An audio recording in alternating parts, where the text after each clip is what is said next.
So முதல்ல வந்து கல்கி 2898 ஏடி அந்த படத்துடைய அடுத்த பார்ட்ல வந்து தீபிகா படுகோன் இருக்க மாட்டாங்க அப்படிங்கறத அறிவிச்சிருக்காங்க. ஸோ அதனுடைய சீக்வல் அது வந்து இந்த வருட கடைசியில் ஆரம்பிக்க போறாங்க. அமிதாப் பச்சன், அதே மாதிரி பிரபாஸ், உலகநாயகன் கமலஹாசன், தீபிகா படுகோன் இவங்கெல்லாம் முதல் பார்ட்ல நடிச்சிருந்தாங்க. ஆனால் அந்த கருத்து வேறுபாடு காரணமாக தீபிகா படுகோன் அடுத்த பார்ட்ல இருக்க மாட்டாங்க அப்படிங்கறத வந்து வைஜெயந்தி மூவிஸ் அந்த பட தயாரிப்பு நிறுவனம் இன்னைக்கு அறிவிச்சிருக்காங்க. she will not be the part of Kalki 2898 AD part 2. After careful consideration we are taking this decision. Best wishes for your future projects னு சொல்லி இந்த படம் மட்டும் இல்ல, இன்னும் சில படங்கள்ல இருந்து தீபிகா படுகோன் ஒழுங்கான ஒத்துழைப்பு கொடுக்காததுனால அவங்க நீக்கப்பட்டிருக்காங்க. அதற்கு பதிலாக வேற ஆளை போடுவாங்க, இல்லைன்னா அந்த கேரக்டரை எப்படி கொண்டு போறாங்க அப்படின்னு தெரியல. அது டைரக்டர் ரொம்ப சீரியஸ் கன்சிடரேஷனுக்கு அப்புறம் தான் அந்த முடிவு எடுத்திருக்காருங்கிறதுனால அதற்கான ஐடியாவோட தான் அவங்க பண்ணியிருப்பாங்க. ஸோ இந்த ஆண்டு இறுதியில வந்து அந்த படப்பிடிப்பு ஆரம்பிக்கும். செப்டம்பர் 18, 2009 உன்னை போல் ஒருவன் ரிலீஸ் டேட்டு நாங்க ஒரு நாள் முன்னாடி பார்த்தோம். அது என்ன அப்படின்னா, திருச்சி கலையரங்கத்துல வந்து முந்தின நாள் நைட் ஷோவே பர்மிஷன் கொடுத்தாங்க.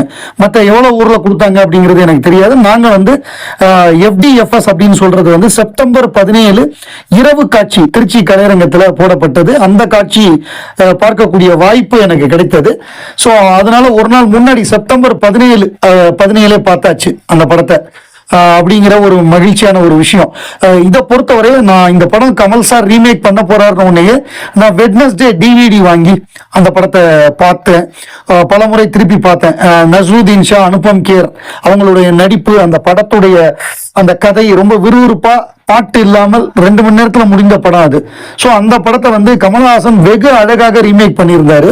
அதே மாதிரியே அந்த படத்தை வந்து குறைந்த நாள்ல படப்பிடிப்பு மிகப்பெரிய வசூல் சாதனை பண்ணது. அந்த படம் மிக குறைந்த செலவுல வந்து பண்ணப்பட்ட படம். குறைந்த நாள் கால் ஷீட் கொடுத்து அந்த படம் 40 கோடி ரூபாய்க்கு மேல கலெக்ட் பண்ணி ராஜ்கமலுக்கு பெரிய வெற்றி படம் அமைஞ்சது.